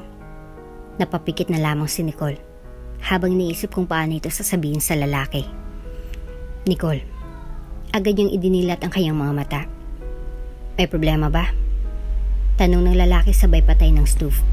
Napakapit si Nicole sa kanyang pajama at napatingin ng diretso sa lalaki. Denver, panimula niya. Wala pa akong experience. Nagtatakang tanong ni Denver habang inilalagay ang nilutong omelette sa plato. Anong ibig mong sabihin? I mean, doon sa ginagawa ng mga mag-asawa, wala pa akong experience. Napabuntong hininga si Nicole nung mapatigil si Denver sa ginagawa. Please, alam ko naman na wala akong karapatang sabihin ito dahil may utang yung tito ko sa iyo. Pero maaari bang huwag na muna natin itong gawin dahil ayoko mapahiya sa iyo. At saka, masyado pa akong bata. Ayaw ko pang mabuntis. Tuloy-tuloy na paliwanag din Nicole. Mabilis siyang napapikit sa takot na maaring sabihin ng lalaki. Nagkaroon ng katahimikan sa pagitan nila, dahilan para lalong kabahan si Nicole. Maya-maya'y nakarinig siya ng tawa, dahilan para buksan niya ang kanyang mga mata. Alam ko namang bata ka pa, at saka wala pa sa isip kong mga ganong bagay, kahit ganito ng edad ko. Sagot ng lalaki, habang nilalagay ang mga plato nila sa lamesa. Ha? Ilang taon ka na ba? Tanong ni Nicole. 23. Maikling sagot ng binata.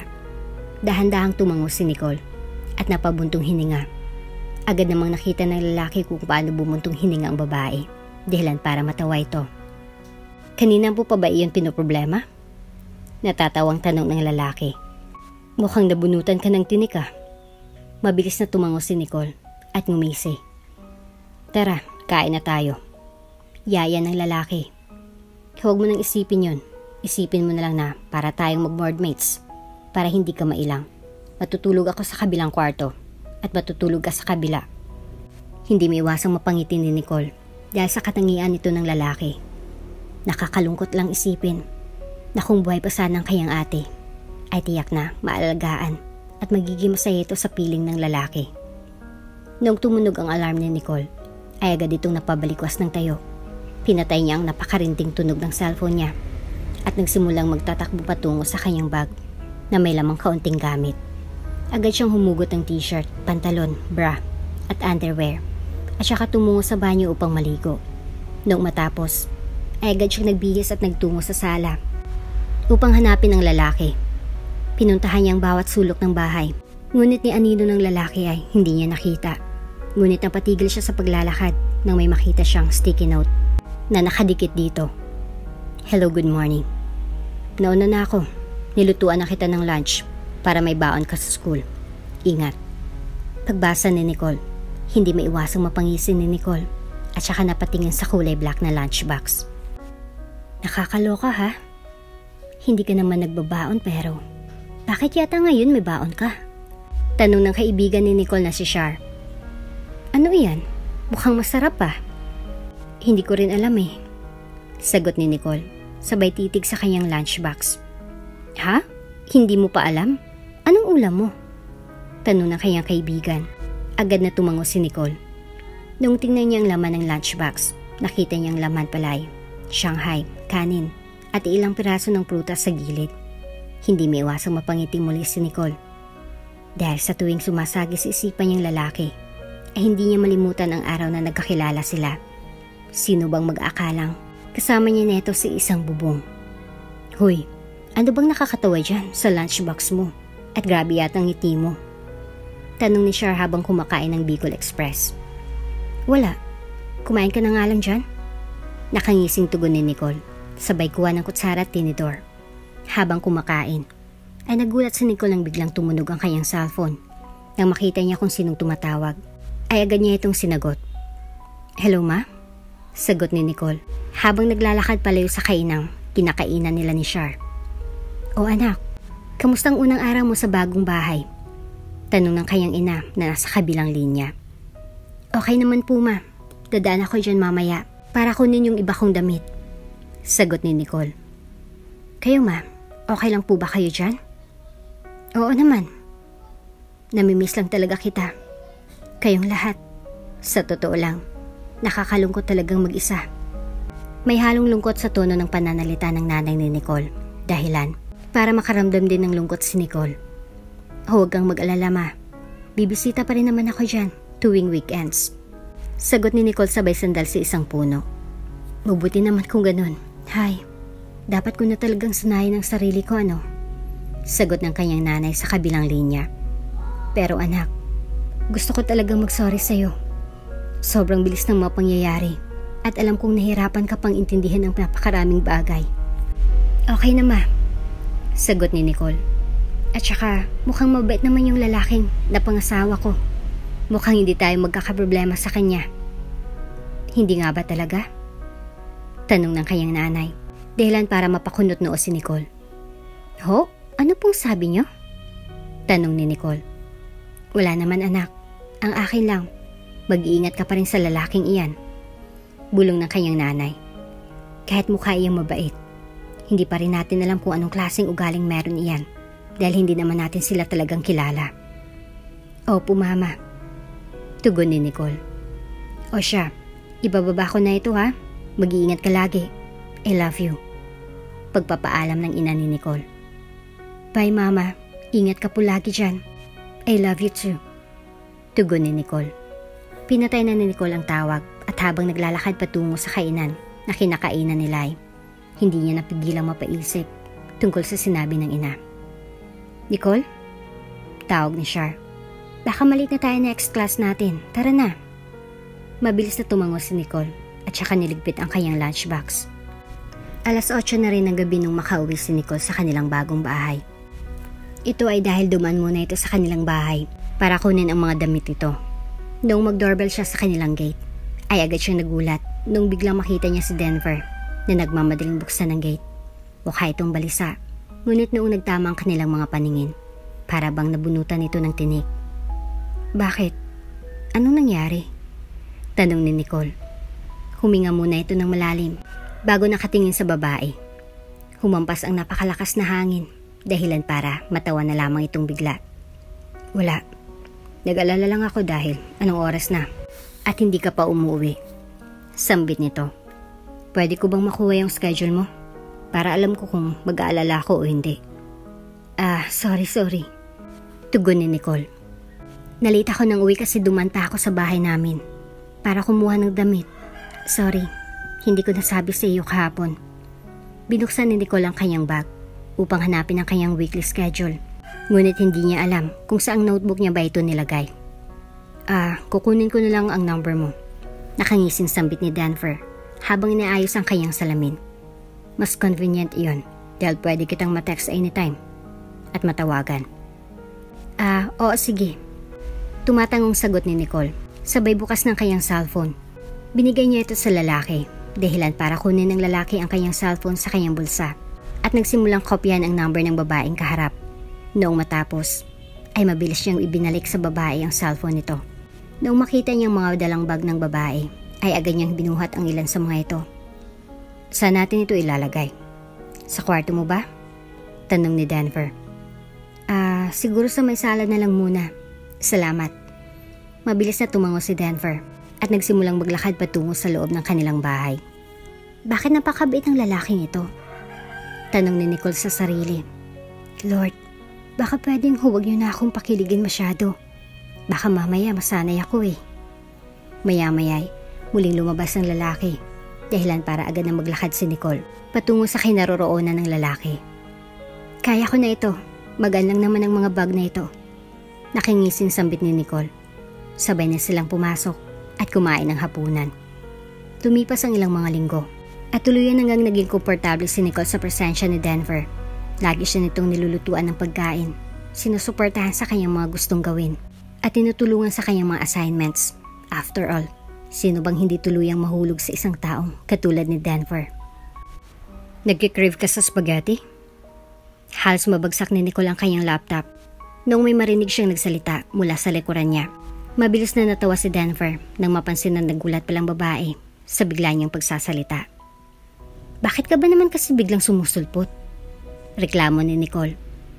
Buti na lang, mahigpit yung hawak ko sa laptop. Sorry, akala ko alam mo na nandito ka sa likod mo eh. Sagot ni Denver sabay upo sa tabi ng babae. Bakit ka pa order online kung pwede naman tayong gumawa ng spaghetti dito sa bahay? Nako, huwag na. Magpapadeliver na lang tayo.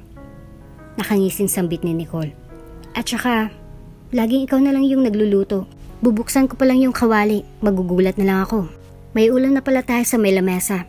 Lagi mo kong inuunahan. Mabilis na napangisi ang lalaki. Fine, next time, ikaw naman ang magluluto. Mabilis na tumango si Nicole at saka nag-proceed sa pagbabrowse ng mga pagkain online. May gusto ka bang kainin? Okay na ako kung anong pinili mo. Sagot ni Denver. Gusto mo bang maglaro ng video games? Agad na nalaki ang mga mata ni Nicole sa tanong ng lalaki. Oo naman. Sa totoo niyan, hilig kong video games. Kahit dati pa. Masayang tugon ni Nicole. Sabay check out ng kanyang in-order ng mga pagkain. Mahilig ka rin bang maglaro ng video games? Totoo niyan. Nakita lang kita na naglalaro kagabi sa cellphone mo. Kaya napagdesisyonan ko ring mag-download. Sagot ng lalaki habang pumipindot sa kanyang cellphone. Ha? Anong sabi mo? Tanong ni Nicole. Gusto pa kitang makilala ng lubusan, Nicole. Sambit ng lalaki sabay pindot ng isang application. Kaya gusto ko ring itry yung mga bagay na nakakapagpasaya sa'yo. Tila ba natulala lamang si Nicole nang marinig ang mga sinabi ng lalaki. Muli siyang tumingin sa kanyang laptop at nagkunwari na para bang hindi narinig ang sinabi ng lalaki. Hindi niya alam kung ano bang nararapat niyang sabihin. Kaya naisipan na lamang niyang mag-earphones muna para pakalamahin ang puso niyang parang sasabog na. Maya-maya ay nakarinig na sila ng sunod-sunod na katok. Dahilan para agad na tumayo si Nicole upang buksan ito. Nung makapagbayad na si Nicole, ay pinagsaluhan nilang dalawang in-order na spaghetti at manok ni Nicole. Tara, laro tayo? Yaya ni Denver kay Nicole. Pagkatapos nating kumain, okay lang? Tanong ni Nicole, dahilan para agad na tumango si Denver. Pagkatapos nilang kumain, ay agad na silang nagsimulang maglaro. Walang ideya si Nicole, ngunit matagal na palang naglalaro ng video game si Denver. Ininstall niya lamang ulit ang larong ito upang makalaro niya si Nicole. Ilang beses nagpatalo si Denver para lamang makita niya kung paano ngumiti at mag-celebrate ng panalo si Nicole.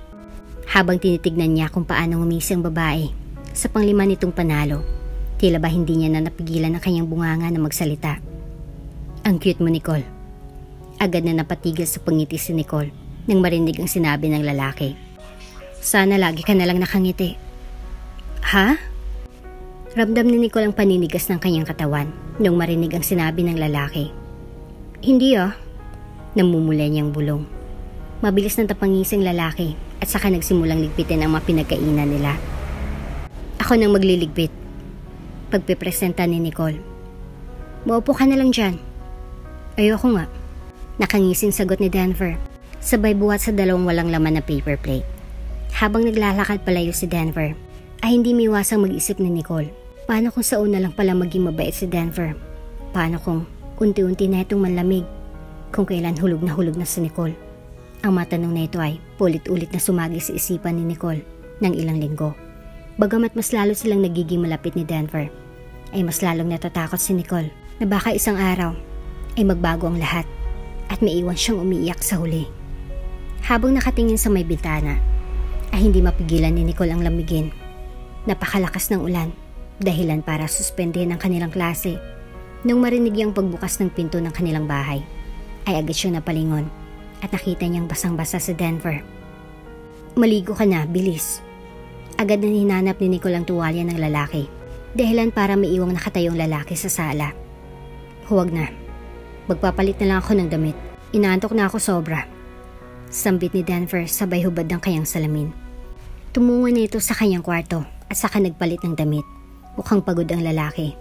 Kaya naman napagdesisyonan ni Nicole na siya na lamang magluluto ng ulam.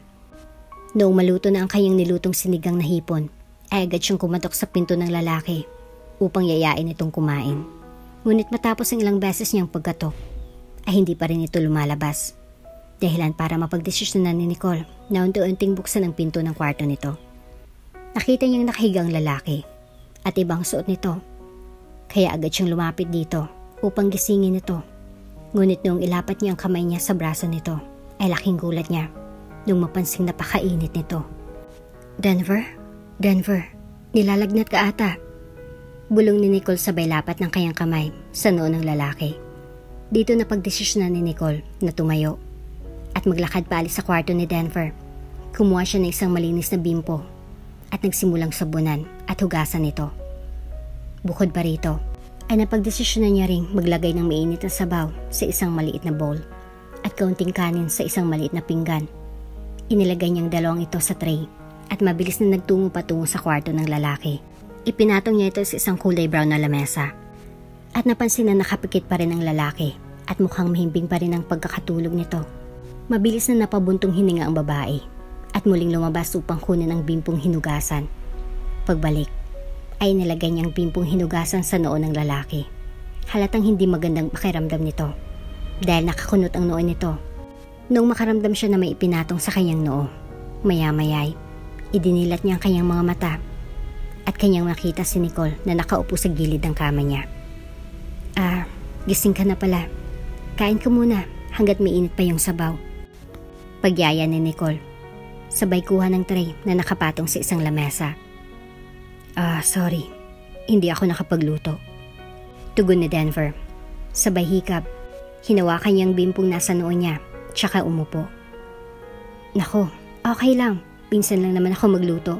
At saka, parang mainit ka nga eh." Sagot ni Nicole, habang dahan-dahang ipinatong sa mahitan ni Denver ang tray. "Teka, gusto mo bang doon ka nalang kumain sa may lamesa? Kaya mo ba?" Mabilis na tumango ang lalaki, dahilan para muling buhatin ni Nicole ang tray at ipatong sa isang lamesa. Sinundan siya ni Denver at mabilis itong umupo sa isang upuan kaharap ni Nicole. "Nicole," bulong ni Denver noong tuluyan nang makaupo si Nicole sa isang upuan. Tanong ni Nicole habang nilalapit kay Denver ang tray. "Salamat." Maikling sambit nito.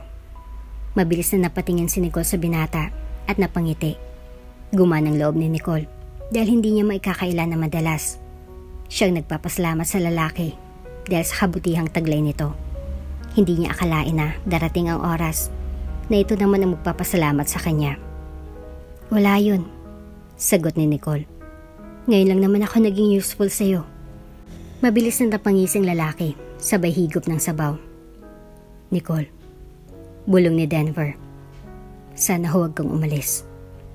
"Saan naman ako pupunta?" Nagtatakang tanong ni Nicole. "Hindi ko alam," bulong ni Denver. Hindi alam ni Nicole kung bakit nakaramdam siya ng bigat sa pakiramdam nang marinig niya ang mga salitang iyon kay Denver. Tumatak ito sa kanyang isipan hanggang sa lumipas ang ilang araw. Kung ganito kabait at kamalalahanin ni Denver, bakit kailangan niya pang mapunta sa isang fixed marriage? Tanong ni Nicole sa sarili habang naglalakad sa loob ng campus. Pwedeng-pwede naman siyang makahanap ng babaeng mamahalin niya dahil nasa kanya naman ang lahat. Pero bakit nga ba siya napunta sa fixed marriage? Mabilis siyang napatigil sa paglalakad nung may makapasya sa kanyang bulsa. Agad niyang kinuha ito at agad siyang napangisi dahil ito pala ay isang business card ni Denver Puntahan ko kaya siya sa pinagtatrabahuhan niya? Tanong ni Nicole. Idadahilan ko na lang. Natutal malapit naman yung office nila sa kinakainan kong fast food chain. Nag-isipan ko na lang na dumaan upang magbigay ng pagkain. Nakangiting bulong ni Nicole, sabay po sa isang kulay brown na bench. Habang nakatayo sa labas ng isang malaking kumpanya, hindi maiwasan ni Nicole na malula sa taas ng building. Napakagat siya sa labi at saka hinigpitan ang pagkakahawak sa plastic na nakakabit sa kanyang daliri. Nung tanungin siya ng guard kung sino ang kanyang kailangan, mabilis na ipinakita ni Nicole ang business card ni Denver. Mabilis siyang pinatuloy nito, dahilan para magtaka si Nicole dahil akala niya ay hingin muna ang kanyang ID. Mabilis siyang nagtungo sa elevator upang tunguhin ang 5th floor at noong makarating dito ay mabilis niyang namataan si Denver na nakatayo habang tumatawa. Unti-unting lumapit si Nicole papunta sa kinaroroonan nito. Ngunit pansin nito na tila ba napakaraming babae ang nakapalibot dito na tumatawa rin. Bakit pa ako nagtaka? Malamang ang tipo niya ay talagang sikat sa mga babae. Bulong ni Nicole habang nakatingin sa lalaki nasa di kalayuan. Sino bang hindi magkakagusto sa kanya? Bulong ni Nicole. Muli siyang napatingin sa plastic na hawak niya. Ako nga lang ang kakain nito? May halong inis na bulong ni Nicole at saka tumalikod upang magsimulang maglakad palayo. Babe. Mabilis na napatigil sa paglalakad si Nicole dahil alam niyang boses ito ni Denver. Babe? So mayroong girlfriend si Denver dito? Bulong ni Nicole habang inikot niya ang kanyang mga mata sa paligid. Sino kayang tinatawag niya sa mga ito? Babe. Ramdam niyang sunod-sunod na yapak at unti-unting paglakas ng boses ng nagsasalita, dahilan kung bakit napalingon si Nicole. Laking gulat niya nung makita niya itong nakatitig sa kanya. Kumaway ito at nagsimulang maglakad palapit sa kanya. Bakit naisipan mong bumisita dito? Masayang tanong nito, sabay tingin sa plastic na hawak ng babae. Para sa akin ba yan? Mabilis na tumango ang babae at saka magalang na ibinigay ang plastic sa lalaking kaharap. Naisipan ko lang na dumaan dahil malapit lang naman dito yung pinagkainan kong fast food chain. Nakangising sagot ni Nicole. Mauna na ako. Wait lang. Sambit ni Denver, sabay hawak sa braso ni Nicole. Ipapakilala kita sa mga empleyado ko rito. Ha? Huwag na.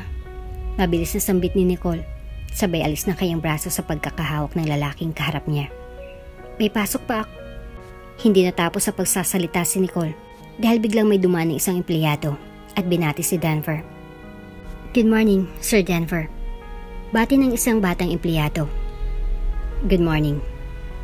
Bati pabalik ni Denver, sabay akbay kay Nicole. By the way, this is my wife, Nicole. Gulat na bulong ni Nicole, sabay tingin kay Denver. Good morning po, Ma'am Nicole. Bati ng batang empleyado. May kailangan pa po akong tapusin. Muna na po ako. Pagpapaalam nito, bago naglakad palayo. Sir, totoo ba yung narinig namin? Gulat na sambit ng isang empleyado kasamang grupo ng mga babae. Siya yung asawa mo? Ha? Halos hindi nga namin nabalita na may girlfriend ka tapos may asawa ka na pala? Sambit pa ng isang babae na may brown na buhok, sabay tingin kay Nicole mula ulo hanggang paa. When I met her, I know siya na talagang mapapangasawa ko, kaya hindi na ako nagsayang ng oras. Nakangiting sambit ni Denver. Mabilis na tumango si Nicole at napatingin sa grupo ng mga babae na tila ba'y hinusgahan ang kanyang pagkatao mula ulo hanggang paa. Oh, ang sweet naman ni Sir. Bulong ng isang empleyado na nakasalamin. Miss Nicole, ingatan niyo po si Sir Denver. Hindi na po dapat pinapakawalan yung mga ganyang lalaki. Dahil sa bugso ng damdamin, ay hindi naiwasang sagutin ni Nicole ang empleyado. Wag po kayong mag-alala. Wala naman akong balak na pakawalan pa siya. Matapos sambitin ang mga salitang ito, ay nakaramdam ng kaba sa puso si Nicole.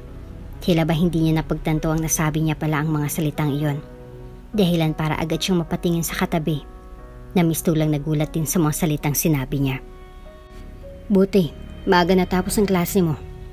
Bulong ni Denver habang naglalakad kasama si Nicole. Napagdesisyon na nilang maglakad-lakad sa may daan dahil bukod sa malamig na hangin, ay hindi naman gaano nakakasilaw ang araw. Malapit na rin kasi matapos yung klase namin. Kaya siguro gumagaan yung workload namin. Sagot ni Nicole habang nakatingin sa sahig. Mag-third year ka na pala, no? Tanong ni Denver. Mabilis na tumango si Nicole. Napakabilis lang pala ng araw, no? Sambit ulit ni Denver. Oo nga eh. Minsan, sa sobrang bilis, hindi mo na namamalayan na may mga bagay na dapat mong ingatan kasi hindi mo alam kung kailan iyon mawawala. Napatigil sa paglalakad si Denver at napatingin kay Nicole. Pansin nito na unti-unting napupuno ng tubig ang mga mata nito, dahilan para hawakan niyang kamay nito. Ang sakit pa rin, bulong ni Nicole. Alam ko na mag-iisang taon na, pero parang sobrang sariwa pa rin sa akin yung pagkawalan ni Papa at Ate Kali. Nicole, may mga sugat na matagal bago gumaling. Panimula ni Denver. At may mga sugat na hindi na kailan pang gagaling. Pero kahit alin man doon ang sugat na mayroon ka, darating ang araw na matututunan mo ring mamuhay kasama nito. Kahit gaano pa ito kasakit. Pinunasan ni Denver ang maluwang tumutulo mula sa kanyang mga mata at ngumiti. Dahil darating ang araw na mayroong taong magpaparamdam sa iyo na hindi ka nag-iisa. Nang sabihin ni Denver ang mga salitang ito, ay nakaramdam ng init si Nicole sa kanyang puso. Dahil dito, ay mas lalong bumuhos ang kanyang mga luha. Kaya agad namang natawa si Denver. Huy, huwag kang umiyak ng ganyan. Baka akalain ng ibang tao dito, pinapaiyak kita. Natatawang sambit ni Denver, sabay akbay kay Nicole. Bahala ka dyan, ikaw kasi. Bulong ni Nicole, habang tinatanggal ang mga luha sa kanyang mga mata. Kamusta ka naman, anak? Tanong ng ina ni Nicole, habang nagtutupi ng damit. Alam mo, pansin ko, mas lalo kang gumaganda simula nung tumira ka kasama si Denver. Naku ma, baka sa tubig lang nila Denver. Pabirong sagot ni Nicole. O di kaya, dahil sa nilagay kong cream sa mukha, kaya akala mo nag-glow ako. Hindi. Natatawang bulong ng kanyang ina. Iba yung ganda mo kasi pansin ko na madalas ka nang nakangiti. Bulong ni Nicole. Siguro nga'y inaalagaan ka ng maayos nung Denver, kaya hindi ka naman magiging ganyan kung hindi magandang pakikitungo niya sa'yo. Dagdag pa ng ina ni Nicole habang inilalagay ang mga natupi ng damit sa kanyang kabinet. Masaya ako dahil napunta kasi isang katulad niya, anak. Nagpakita ng isang mapait na ngiti si Nicole, dahilan para magtaka ang kanyang ina. Ma, bulong ni Nicole. Nung nawala si Papa, paano mo nagawang makayanan iyon? Kita ang pagkabigla sa mukha ng ina ni Nicole. Kaya muling nagsalita si Nicole. Kasi hindi ko maiwasang maramdaman ng takot na baka magising ko wala na si Denver. Buntong hininga ni Nicole. Sa totoo lang, hindi ko alam kung bakit nakakaramdam ako ng takot. Alam ko naman na lahat tayo mawawala pagdating ng panahon. Pero yung ideya na baka mauna si Denver, parang hindi ko kaya. Napangisi ang ina ni Nicole at sakay nawakan ang kamay ng kaharap ng anak. Ang ibig sabihin lang niyan, mahalaga sa iyo si Denver, anak. Hinigpitan niyang hawak sa kamay ng anak at nagwika. At dahil pinapahalagahan mong isang tao, dapat lalo mong ipakita na mahalaga sila sa iyo. Dahil hindi mo alam kung kailan sila maaring mawala sa piling mo. Okay lang matakot minsan, anak. Bulong ng kanyang ina. Pero huwag mong hayaang kainin ka ng buhay ng takot na iyan. Dahan-dahang tumango si Nicole at binigyan ng mahigpit na yakap ang ina. Hindi niya naiwasang mapahagulhol, dahilan para lalong higpitan ang kanyang ina sa pagkakayakap. Maikli ang buhay natin, anak. Bulong nito. Kung ulit-ulit kang matatakot, hindi mo ma-enjoy ang buhay na mayroon ka. Habang nakasandal sa bus papuntang school, ay hindi may iwasang mapangitin ni Nicole sa sinabi ng ina. Bagamat puno pa rin ng takot ang puso nito, ay unti-unti niyang napagtanto na tama ang kanyang ina. Kung ulit-ulit lamang siyang matatakot sa mga bagay na hindi pa naman nangyayari, hindi siya makakausad at hindi niya ma-enjoy ang buhay na mayroon siya. Ito ang dahilan kung bakit napatingin siya sa kanyang mini calendar. Napansin niya na next week na palang birthday ni Denver. Ano kayang pwede kong iregalo sa kanya? Bulong nito habang nakatingin sa mga jeep na dumadaan sa bintana ng bus.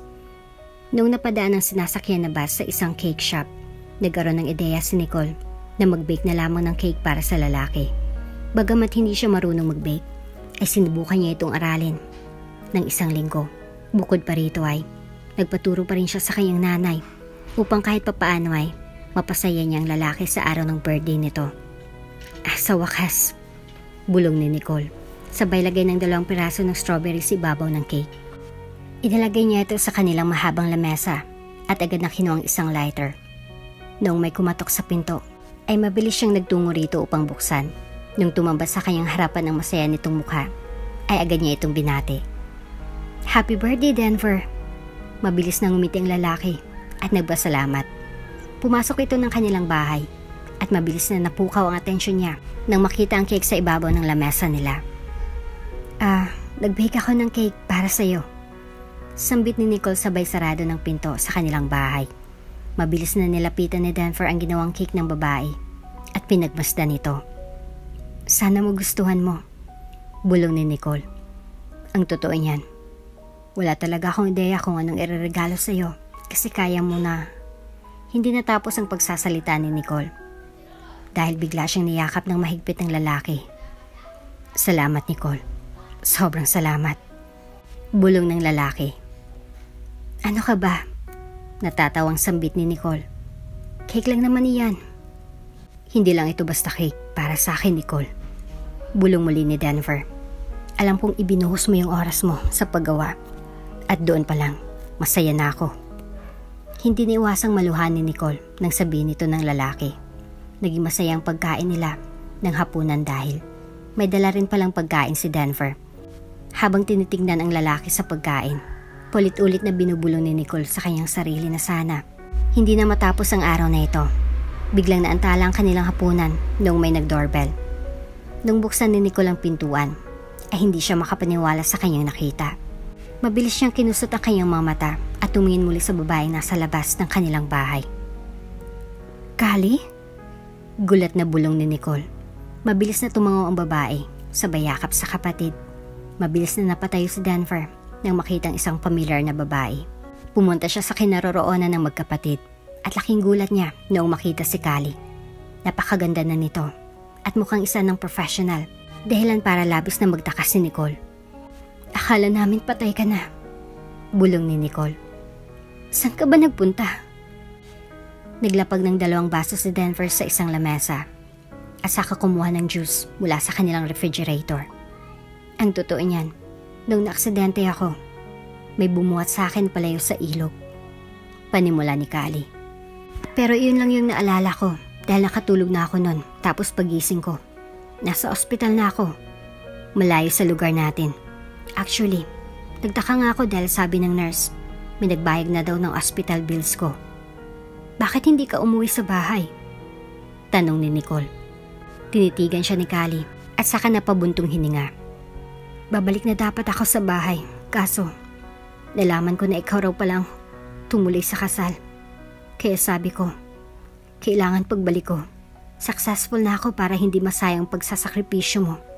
Kaya, heto ako ngayon. May halong lungkot na bulong ni Kali. Alam ko na naging sobrang hirap sa party mo iyon dahil ibang-ibang ideya mo ng pagpapakasal. Hinawakan ni Kali ang kamay ng kapatid at saka napangiti. I am really sorry, Nicole. I know you've been through a lot. Napabuntong hininga ito at napatingin sa lalaki na may niluluto sa di kalayuan. I know hindi ko ito nasabi sa'yo, pero ex ko si Denver. Mabilis na nalaki ang mga mata ni Nicole noong marinig ang salitang sinambit ng kapatid. Ha?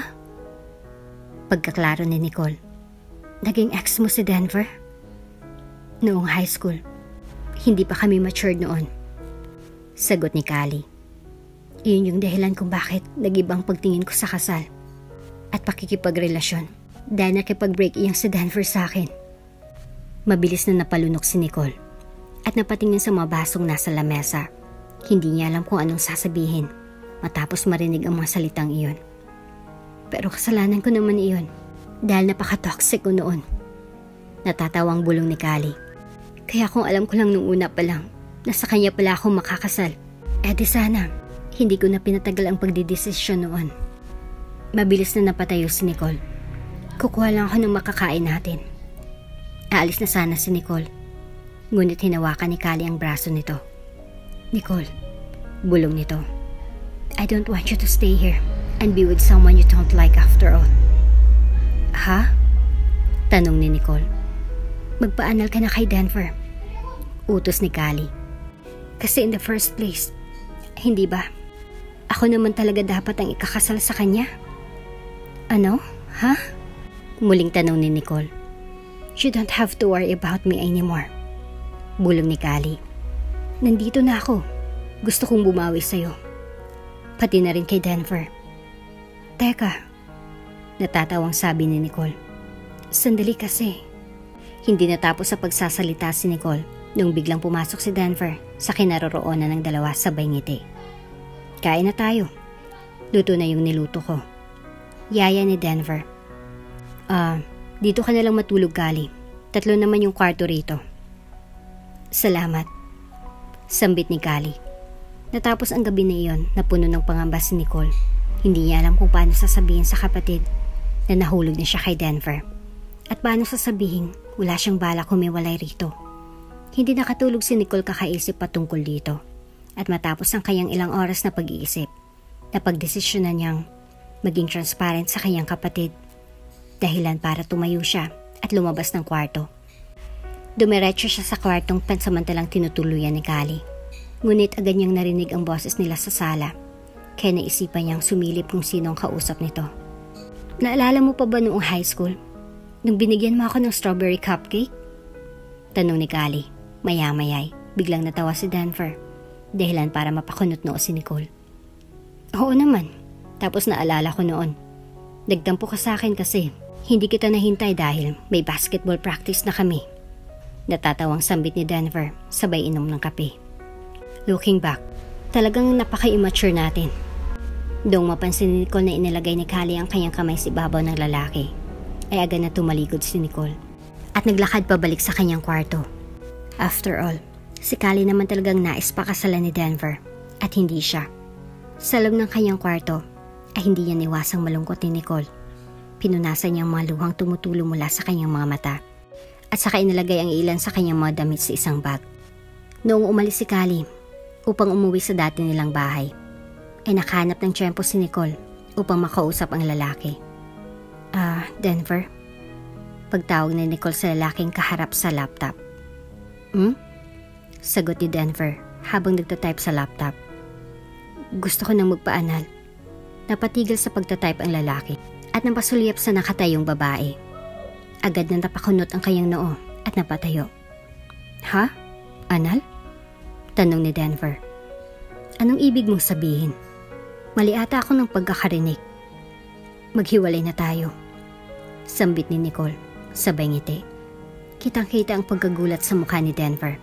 Hindi niya alam kung anong dapat sabihin matapos marinig ito sa babae. Bakit? May nagawa ba akong masama? Tanong ni Denver. Nicole, sabihin mo lang, handa na. Nandito na si Ate Callie. Nakangiting sagot ni Nicole. Hindi ba't in the first place, sa kanya ka naman dapat ikakasal? Ano ngayon kung nandiyan na siya? Tanong ni Denver. Dahilan para mapaisip si Nicole. Nicole, ano ngayon kung nandiyan siya? Muling tanong ni Denver. Ewan ko. Sigaw ni Nicole. Basta, maghiwalay na tayo. Nicole. Tawag ni Denver sabay hawak sa dalawang kamay ng babaeng kaharap. Ikaw ang gusto ko. Noong makita ni Nicole ang mga mata ng lalaking kaharap, ay hindi niya napigilang mapalunok. Kahit sino pang dumating o bumalik. Hinawakan ni Denver ang mukha ni Nicole at saka napangiti. Ikaw pa rin ang gusto kong makasama. Sa saya o lungkot. Naguguluhan ka lang. Bulong ni Nicole. Denver, huwag na nating pahirapan ang mga sarili natin. Hindi mo ba ako gusto, Nicole? Kalmadong tanong ni Denver. Nalaki ang mga mata ni Nicole sa tanong ng nakakatandang lalaki, dahilan para agad na lumakas ang kabog ng kanyang dibdib. Gustong gusto, sagot ni Nicole, sabay tingin sa mga mata ni Denver, at tila ba kumikislap. Pero hindi ko alam kung sapat ba ako sa isang katulad mo. Hindi ka lang sapat, Nicole. Bulong ni Denver habang unti-unting inilalapit ang kanyang mukha kay Nicole. Para sa akin, sobra-sobra ka pa. Nung naramdaman ni Nicole ang unti-unting inilalapat ng lalaki ang kanyang mukha, ay dahan-dahan siyang napapikit. Mabilis na tumaas ang kanyang balahibo nung bumulong ang lalaki sa kanyang tenga. Okay lang ba kung halikan kita ngayon? Tanong nito. Dahan-dahang tumango si Nicole, dahilan para ilagay ni Denver ang ilang mga piraso ng buhok ni Nicole sa likod ng tenga nito. Dahan-dahan niyang inilapat ang kanyang labi sa labi ni Nicole. Hindi maipaliwanag ni Nicole ang kanyang nararamdaman. Ngunit ramdam ni Nicole ang pagdaloy ng elektrisidad sa kanyang katawan. At gayon din si Denver. Maya-mayay, unti-unti nang humiwalay si Denver at tinitigan ang babaeng kaharap. Hinalikan niya ang noo nito bago ito yakapin ng mahigpit. Sorry, Kali. Bulong ni Denver habang nakatingin sa dalagang halatang nais nang umalis.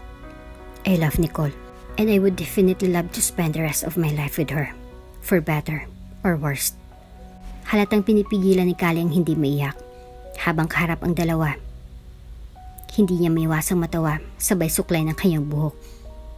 Halata naman actually, nung magkausap tayo sa bahay niyo last night. Napatingin si Kali sa kanyang kuko. So baliwala lang pala talaga yung ginawa ko, after all. Natatawang sambit ni Kali, sabay ikot ng straw sa loob ng baso. Sana hindi na lang pala ako bumalik. Sorry ate, bulong ni Nicole. I am really sorry. What are you sorry for? Tanong ni Kali. Kung meron man akong dapat sisihin, sarili ko iyon. You just did your part for our family. Perhaps, kung hindi lang ako nag-inarte noon, malamang, things will be different. Can I hug you? Tanong ni Nicole. Mabilis na niyakap ni Kali ang kapatid, dahilan para mapubundong hininga ito. By the way, dadaling ko na si Mama sa Amerika. Sambit ni Kali nung kumalas na siya sa pagkakayakap sa kapatid. We will start again there. Ha? Tanong ni Nicole.